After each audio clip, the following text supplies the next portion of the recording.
के लक्षणों के बारे में बताया गया। आइए, बातचीत नहीं, अब इधर देखो।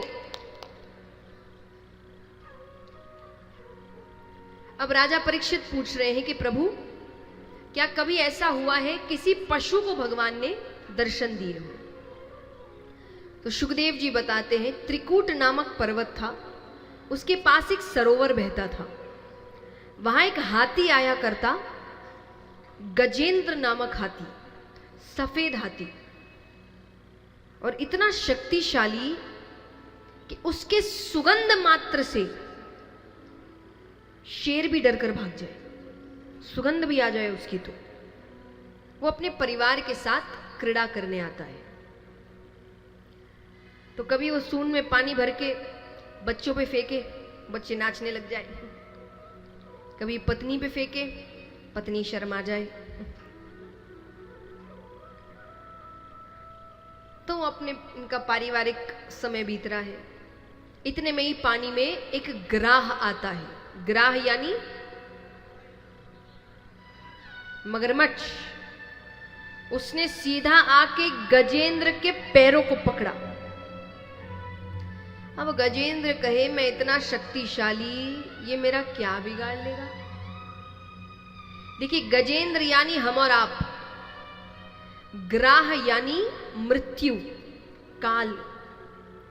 मृत्यु सबसे पहले पैरों को ही पकड़ते हैं। कैसे?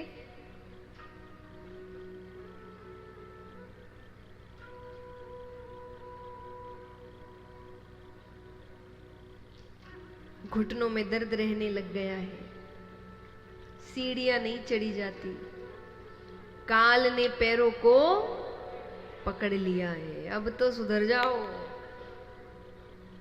पर हम है गजेंद्र, हमें लगता है ये मेरा क्या बिगाड़ लेगा। अब गजेंद्र पानी का पशु नहीं है, ग्राह पानी का पशु है।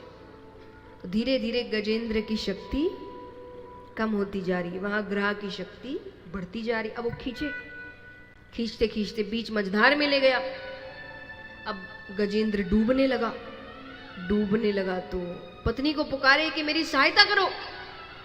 पत्नी कहे, सहायता तो कर दूं, पर क्या पता मैं सहायता करने आऊं और आपके पैर छोड़ के मेरे पैर पकड़ ले, मैं नहीं आ सकती। बच्चों से कहा, तुम तो मेरी सहायता करो, तुम्हारे लिए मैंने क्या नहीं किया। बच्चे कहे, पिताजी चिंता मत करिए, आपका सब काम अच्छे से करेंगे। अरे मैं जिंदा हूं। बहुत मदद मांगता है, पर कहीं से सहायता नहीं मिलती, तो अंत में इतनी सी सूंड बाहर रह जाती है।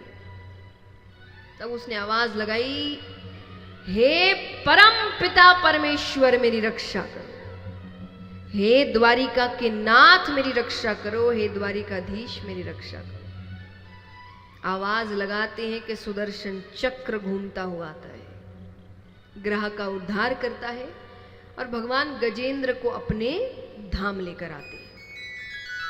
बोलिए द्वारिकाधीश की